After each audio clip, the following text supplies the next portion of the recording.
আলহামদুলিল্লাহ ওয়াকাফা ওসালামুন আলা ইবাদিহিল্লাযীনা ইসতাফা আম্মা বাদ। সুপ্রিয় দর্শক শ্রোতা, আসসালামু আলাইকুম ওয়া রাহমাতুল্লাহি ওয়া বারাকাতুহু। সময় সংবাদের নিয়মিত অনুষ্ঠান তাসাউফ থেকে আপনাদের সকলকে জানাচ্ছি আন্তরিক শুভেচ্ছা ও মুবারকবাদ। সুপ্রিয় শ্রোতা, আজ আমরা আলোচনা করব পাহাড় আল্লাহর কুদরতের নিদর্শন এই বিষয়টি নিয়ে। পাহাড় স্থিরতার প্রতীক, পাহাড় সৌন্দর্যের আধার। এই পৃথিবীতে মানুষকে সুখ ও স্বাচ্ছন্দ্য ও নিরাপত্তা রাখার জন্য আল্লাহ তাআলা যতগুলো নিয়ামত দিয়েছেন তার মধ্যে পাহাড় অন্যতম। হজরত আদম আলাইহিসসালাম এই পাহাড়ে বসবাস করেছেন বলে ধারণা করা হয় এবং ইতিহাসে সেই পাহাড়টির নাম আদম পাহাড়, যেখানে আজও হজরত আদম আলাইহিসসালামের পদচিহ্ন বিদ্যমান রয়েছে। প্রাকৃতিক সৌন্দর্যের অপরূপ লীলাভূমি তৈরি হয়েছে পাহাড়কে ঘিরে। সুতরাং পাহাড় একদিকে যেমন আল্লাহর বিশেষ নেয়ামত, ঠিক অন্যদিকে চিন্তাশীলদের জন্য হয়েছে একটি অপূর্ব নিদর্শন। পবিত্র কোরআন কারিমে আল্লাহ জাল্লা শানুহু ইরশাদ করেছেন, ওহু আল্লাযী মাদ্দাল আরদ ওয়া জাআলা ফীহা রাওয়াসিয়া ওয়া আনহারা ওয়া মিন কুল্লিস সামারাতি জাআলা ফীহা যাওজাইন ইসনাইন ইউগশিল লাইলা আন-নাহার ইন্না ফী যালিকা লাআয়াতিন লিকওমিন ইয়াতাফাক্কারুন। অর্থাৎ তিনি জমিনকে বিস্তৃত করেছেন এবং এর মধ্যে পর্বত ও নদী সৃষ্টি করেছেন, আর তিনি প্রত্যেক ফল সৃষ্টি করেছেন দু ধরনের। তিনি দিবসকে রাত্রি দ্বারা আচ্ছাদিত করেন, এতে অবশ্যই চিন্তাশীলদের জন্য নিদর্শন রয়েছে। সূরা আয়াত আয়াত 3। পবিত্র কোরআনের অসংখ্য জায়গাতে আল্লাহ তাআলা এই পাহাড়ের বর্ণনা দিয়েছেন এবং পাহাড়ের গুরুত্ব বোঝাতে গিয়ে আল্লাহ তাআলা তুর নামক একটি সূরা পর্যন্ত নাজিল করেছেন।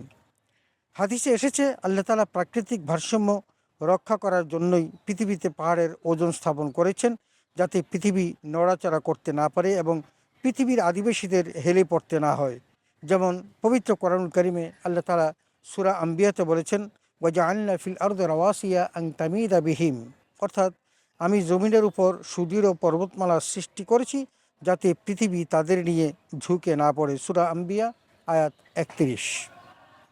হাদিসে এসেছে আল্লাহ তাআলা জমিন সৃষ্টি করলে তার নড়াচড়া শুরু করে, তিনি তখন পাহাড় সৃষ্টি করলেন, এর ফলে জমিনের স্থিতিশীলতা কায়েম হয়।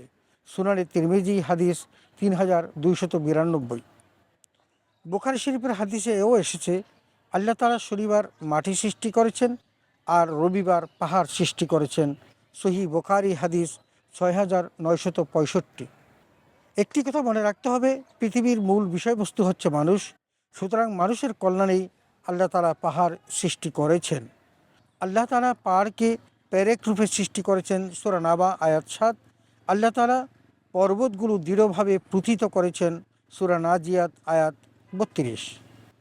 এই মহাসত্যগুলো মানুষের এতদিন অস্পষ্ট মনে হলেও বিজ্ঞান আজ তা স্বীকার করতে বাধ্য হয়েছে।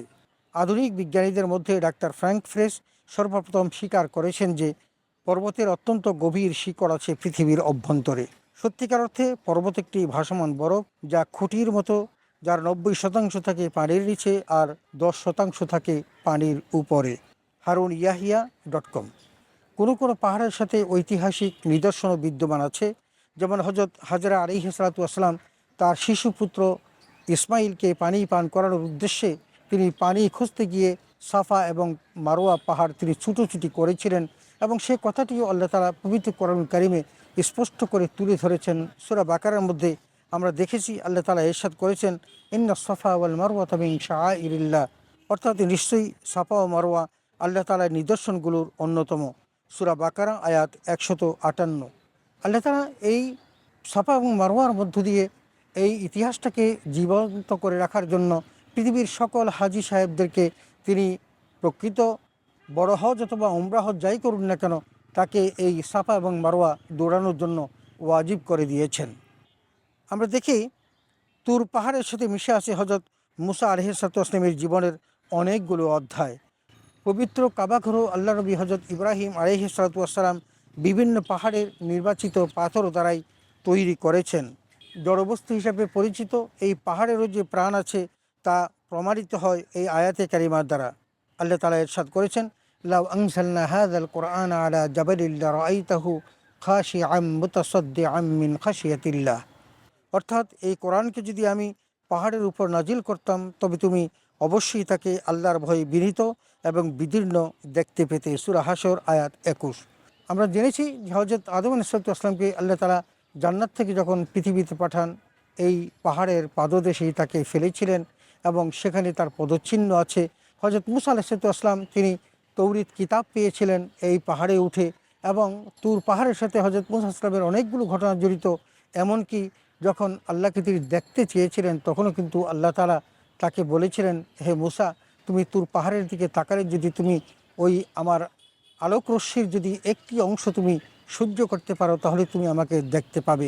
ঠিক তখনই আল্লাহ তাআলা যখন তার এক ঝলক নূরের আলো পাঠালেন তখন ওই তুর পাহাড় জ্বলে গেল এবং হযরত মূসা আলাইহিসসালাম বেহুশ হয়ে পড়ে গেলেন।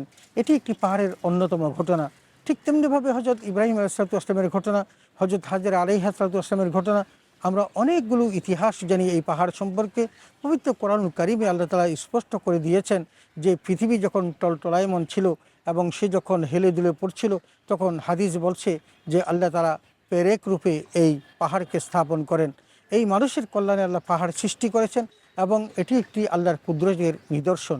মানুষ যদি আল্লাহর এই কুদরতের দিকে তাকায় এবং এই নিদর্শনকে অবলোকন করে তাহলে তিনি অবশ্যই বুঝতে পারবেন যে আল্লাহ তাআলা কত অসীম কুদরতের অধিকারী।